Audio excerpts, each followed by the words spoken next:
Guten Tag, Kinder. Ich bin Airsoft NCT, and today we are going to take a look at some of the radio pouches that you can use for the 2010 to 2013 KSK kit.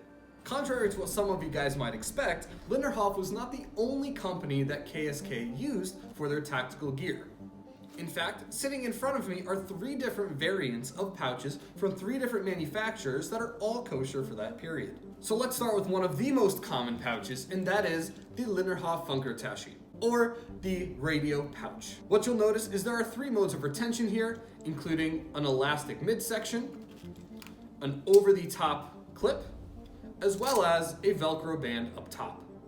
On the back, you'll notice there are 2 malice clips and not PALS webbing, like the one that you can find on HQG currently. You'll also notice that there's this little Velcro square here. Mine was operator modified, and the ones that you will be able to find online will not include this modification. This pouch you would be able to find on websites like ebay.de and eBay Kleinanzeigen. Unfortunately, they are not too common, so you will have to do a little bit of digging and or waiting, but when they do pop up, they're relatively inexpensive at anywhere from 20 to 30 euros. But as I've mentioned, that's not the only option that you have for radio pouches. One of the other very popular ones is the TAG foldable emitter pouch. This pouch is somewhat similar in design, but I think has a lot more features that'll be very useful. Some of these include the chem light holders on the front and the side, the retention clip up top being bungee so it can accept larger style radios, and the fact that this one folds out. So just like it says the foldable emitter pouch, this one you do not have to remove the radio to adjust the frequencies or program anything. You can open this up directly and you'll have full access to the keypad right here.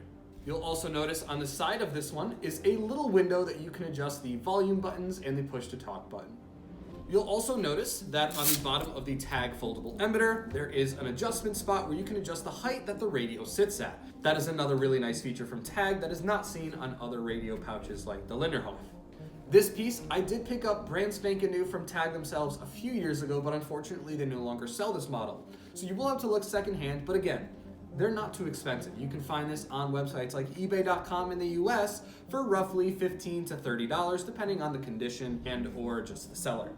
And lastly, your wallet gets to take a break because the KSK also used the Tallys holster pouch.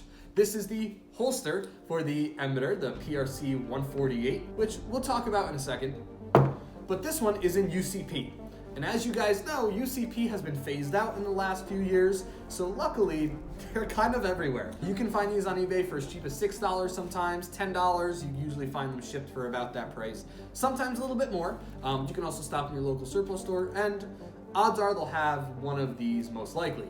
Now this one is not very featureful, but it does incorporate some of the nice bits, such as an open side to adjust your push to talk, as well as your volume buttons. Actually, it's open on either side. Has a clip over top to hold it in, as well as a Velcro band, so it's a little bit easier to put in and take out. The front flap is also openable, and you'll see it says Tallys holster right there. Once again, if you want to be kosher with your radio pouch and go as cheap as possible, this would be it. I don't recommend doing that for other things, but for the radio, this is a good one to get because it not only adds a little bit of diversity to the camouflage used in your kit, but it just kind of looks cool. So that concludes the 3 different types of radio pouches that you can use in the 2010 to 2013 KSK kit. I do want to add something here though.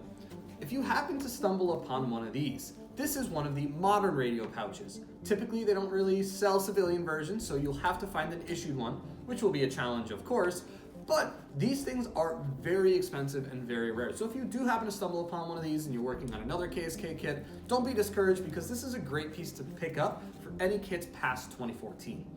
What you'll notice is different between this Flecktarn one and this Flecktarn one is that this one kind of looks closer to the TAG one, with the chem light holders on the front, the adjustable retention band up top, as well as one band holding it over, and the fact that it folds out. You can tell that Linderhoff took a lot of inspiration for this emitter pouch from the TAG foldable one. Now, what in the world are you going to put in these but a radio? So there's a couple options that you have, and I do plan on doing a video with some friends later on that goes through all the different radio options you have for the PRC 148 replicas, or a real one if you could find one. But just I wanted to show you a couple of the options that I do have. We'll start least and we'll go to most expensive. This first one is the FMA radio replica. You'll find it as the emitter, the 148 one, and this is a hollow plastic shell. It works, it fills the pouch. You cannot attach any push talks with it. The antenna that you have is kind of like just one that only works with this. It's not a functional, so none of this is functional. Kind of looks the part, but for about $20, you could go for this. Now, on the flip side of that, I just recently picked up the TRI one. Now, this is one of the best replicas on the market. There's also the TCA one, but this piece is solid metal, uses the real Tallys batteries, has the functional buttons on the side as well as the front. So this is another option if you want to fill out your radio pouch with something kosher.